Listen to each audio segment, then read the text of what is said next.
Take your index finger and press it into your cheek, just below your cheekbone. Press firmly. Now release. Watch what happens. If your skin springs back immediately, you're fine. But if it moves slowly, if it stays compressed for just a half second longer than it should, if the skin feels less like skin and more like something that used to be there but isn't quite anymore, then what I'm about to tell you is going to matter to you. Because that delay, that sluggishness, that is not aging. That is a structural collapse happening inside your skin in real time. And the fact that it's happening is not random. It is the result of a very specific biological process, one that almost nobody explains correctly, and one that can absolutely be reversed. Not partially, not managed, reversed. The cosmetics industry does not want you to understand this, because if you did, you would never buy another cream again. I'm going to show you the exact mechanism behind why your cheeks are losing their lift, what your diet is doing to accelerate it every single morning, what 3 specific nutrients your skin is almost certainly not getting enough of, and a 3-0-day protocol that works from the inside out, not the outside in. Stay with me, because by the end of this, the way you look at your face and your food will never be the same. Let's start with what everyone gets wrong. Sagging skin is blamed on 2 things, age and gravity. And while neither of those is completely untrue, they are dangerously incomplete explanations. Here's why that matters. If you believe it's just age and gravity, then there's nothing you can do. You accept it. You buy the creams that don't work. You consider the injections. You watch it get worse. But if you understand the real mechanism, the biochemical reality underneath, then you have something to work with. And the mechanism is this. Your cheeks are held up by a protein matrix. That matrix is made primarily of collagen and elastin. Collagen gives the structure, the firmness. Elastin gives the bounce, the spring. When you were younger, your body manufactured both in abundance. The matrix was dense, well organized, hydrated. The cheeks sat where they were supposed to sit. What happens as we get older is not that the body forgets how to make collagen. It's that 3 specific things begin to actively destroy the collagen you have while simultaneously blocking your body's ability to rebuild it. And those 3 things are not random. They are driven almost entirely by what you eat, what you don't eat, and one invisible process happening in your skin right now that almost no one has ever explained to you. That process is called glycation. And once you understand it, you will never look at sugar the same way again. Glycation is what happens when sugar molecules in your bloodstream attach themselves to protein fibers. In this case, your collagen fibers. Think of your collagen network like a suspension bridge, thousands of precisely tensioned cables holding everything in place, giving the structure its lift and resilience. Now imagine someone came through and randomly welded sections of those cables together. The bridge doesn't collapse immediately, but it stiffens. The tension changes. The architecture that was once flexible and responsive becomes rigid and brittle, and eventually sections of it begin to fail. That is exactly what glycation does to your collagen. The medical term for these fused, damaged proteins is advanced glycation end products, or AGEs. And the research on this is not new. A 2008 study published in the British Journal of Dermatology confirmed a direct, measurable correlation between AGE accumulation in skin tissue and visible signs of aging, including sagging, loss of elasticity, and what researchers called structural disorganization of the collagen network. That's science for your cheeks falling. Here's what makes this particularly alarming. The process of glycation is not just accelerated by eating obvious sugar, the candy, the soda, the dessert. It is accelerated by every refined carbohydrate that enters your bloodstream and converts rapidly to glucose. The white bread at breakfast, the crackers at 3 p.m., the pasta at dinner, the fruit juice you replace the soda with. Every single glucose spike is a glycation event. And over years, over decades, those events accumulate in your skin tissue, fusing, stiffening, destroying the protein architecture your cheeks depend on. And here's the part nobody tells you. Glycated collagen cannot be repaired by anything you put on your face. No serum, no cream, no retinol, no laser. You can suppress the surface appearance temporarily, But the damage in the dermis, in the deep collagen layer, keeps going until you stop the process that's causing it. That is step one of what we will address in the 3-0-day protocol. But glycation is only the first villain. There are two more. Your body manufactures collagen through a biosynthesis process that requires specific raw materials. If any one of those materials is missing or insufficient, the production line slows or stops completely. The first missing piece is vitamin C. Most people think of vitamin C as something you take when you have a cold. But what almost no one explains is that vitamin C is structurally essential for collagen synthesis. Not supportive, not helpful. Essential. Here's why. Collagen is built from amino acid chains. Two of those amino acids, proline and lysine, must be chemically modified before collagen can form its stable triple helix structure. The enzymes that perform that modification, prolyl hydroxylase and lysyl hydroxylase, cannot function without vitamin C as a cofactor. Without enough vitamin C, those enzymes stall. The collagen chain cannot complete. What you get instead is what researchers call unstable collagen protein that cannot properly anchor in the dermis. It doesn't hold, it doesn't lift, it dissolves faster than it's replaced. A 2021 review published in the journal Nutrients analyzed 18 separate clinical studies on vitamin C and collagen synthesis. The conclusion was consistent across all of them. Adequate vitamin C levels were directly correlated with measurable collagen output. When vitamin C was deficient, collagen production declined in proportion. Here is the uncomfortable reality. Chronic low-grade vitamin C deficiency does not produce scurvy, so doctors don't catch it. But it does produce exactly this: gradual collagen loss, skin that looks duller, contours that begin to soften and fall. The second missing piece is silica. Silica, or silicon dioxide, is a trace mineral that activates a key enzyme in collagen cross-linking called prolyl hydroxylase. Yes, the same enzyme vitamin C supports. These two work together. A 2005 study in the journal Biological Trace Element Research demonstrated that silicon supplementation significantly increased collagen concentrations in connective tissue. Another study out of the Netherlands in 2007, published in Archives of Dermatological Research, showed that oral silicon supplementation over 20 weeks improved skin surface and hair tensile strength in women with fine hair and aging skin. Silica is found in horsetail extract, bamboo, and oats. It is stripped out of most processed food. Most people over 55 are significantly deficient in it without ever knowing. The third missing piece is the zinc-copper partnership. Zinc and copper are cofactors for an enzyme called lysyl oxidase. Lysyl oxidase is what actually cross-links collagen and elastin fibers. It's what holds the protein matrix together, giving it structural integrity. Without proper zinc and copper levels, lysyl oxidase cannot work correctly. Collagen forms, but it's disorganized. It doesn't stack properly. The architecture is loose. The cheek loses its scaffold. What's critical to understand here is the ratio. Too much zinc depresses copper. Too much copper depresses zinc. Most multivitamins get this ratio wrong. And most people taking zinc without copper are inadvertently suppressing the very enzyme they need to build the collagen matrix they're trying to restore. 3 nutrient deficiencies, each one silently sabotaging the collagen infrastructure your cheeks depend on, each one addressable in 30 days.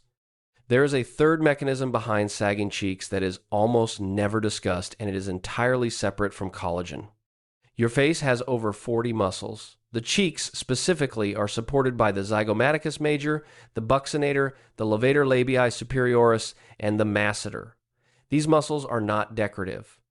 They are structural. They hold your midface in position the same way the muscles of your core hold your posture upright. Here's the problem.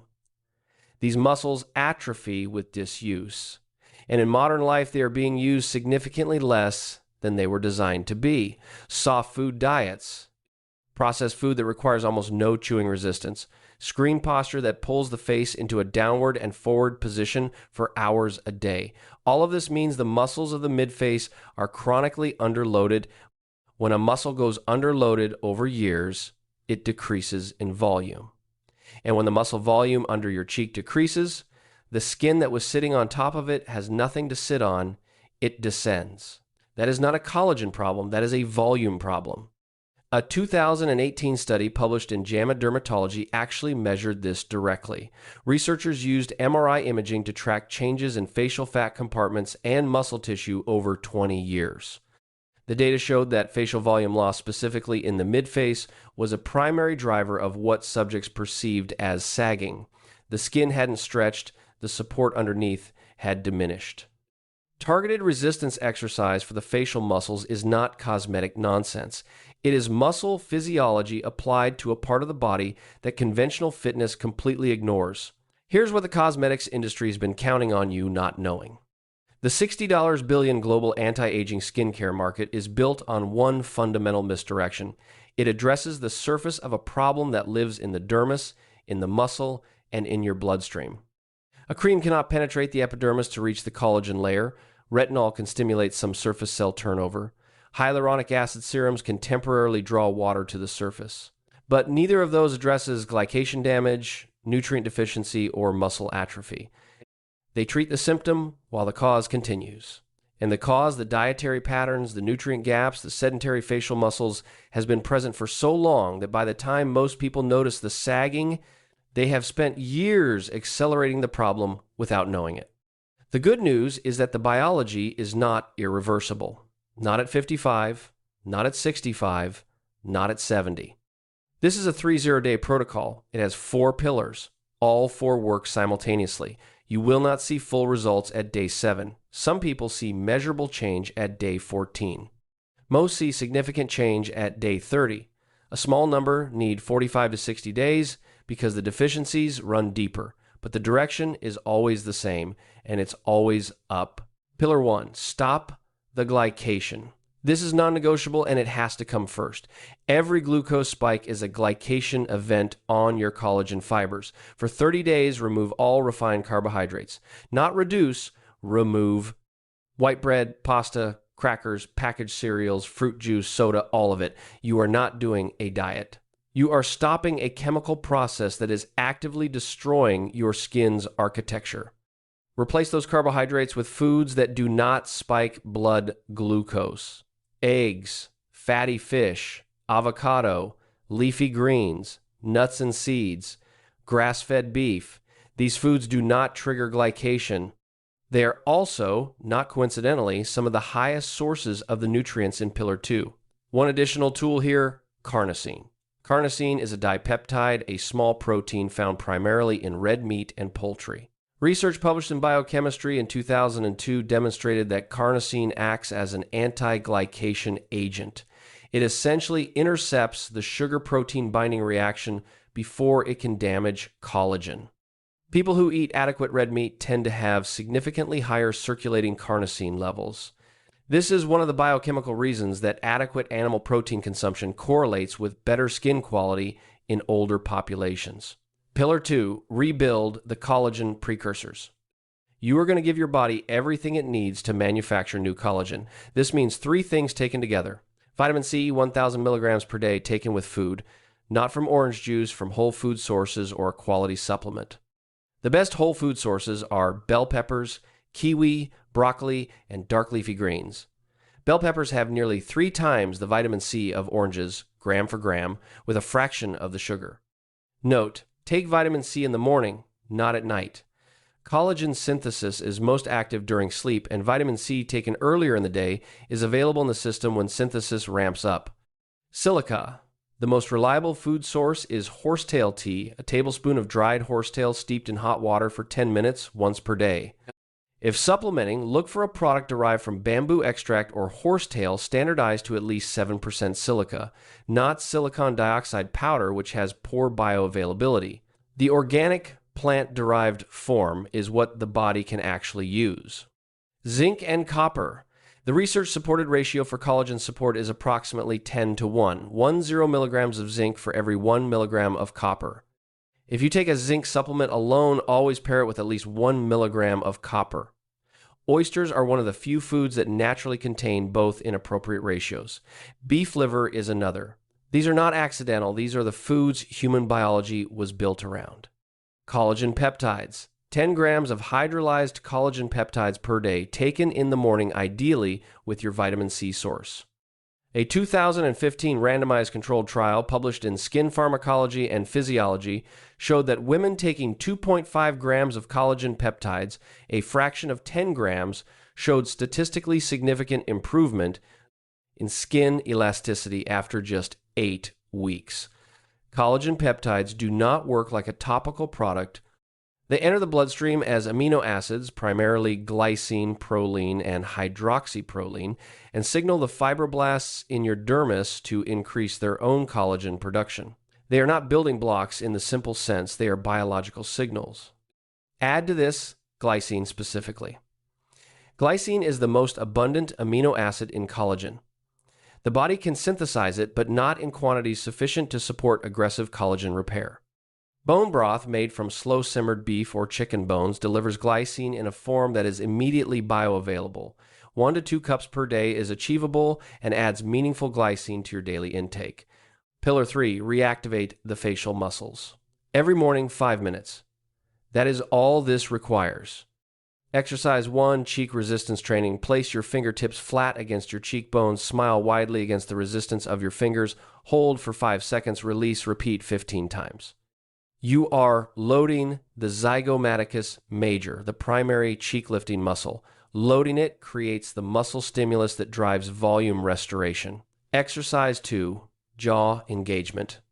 Chew a piece of sugar-free, natural resin mastic gum, not regular commercial chewing gum, which contains seed oils and artificial sweeteners for 10 minutes each morning.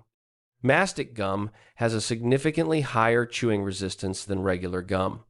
This loads the masseter and pterygoid muscles, which support the lower third of the face.